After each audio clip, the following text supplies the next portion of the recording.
নমস্কার, আমি অনুপ্রিয়া আর আপনারা দেখছেন খবর বাংলা। চলে এসেছি আরও এক নতুন জব আপডেট নিয়ে।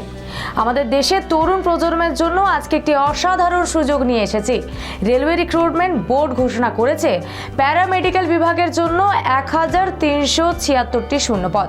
এটি এক বিশাল নিয়োগ প্রক্রিয়া, যেখানে আপনি আপনার যোগ্যতা এবং দক্ষতা প্রয়োগ করে একটি সুরক্ষিত এবং সম্মানিত চাকরি পেতে পারেন।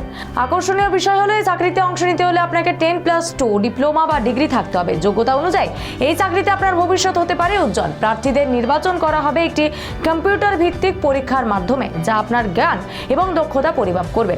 রেলওয়ে একটি সম্মানিত সংস্থা, যেখানে কাজ করলে আপনি পাবেন চমৎকার কর্মপরিবেশ এবং আকর্ষণীয় বেতন। এই নিয়োগের জন্য আবেদন প্রক্রিয়া শুরু হবে 17 আগস্ট 2024 থেকে এবং শেষ হবে 16 সেপ্টেম্বর 2024 তারিখে। তাই দেরি না করে এখনই অনলাইনে আবেদন করুন। আপনারা যারা এই খবরটি প্রথমবার শুনছেন, তাদেরকে জানাতে চাই, আমাদের পেজে নিয়মিত আপডেট পেতে লাইক এবং ফলো করুন।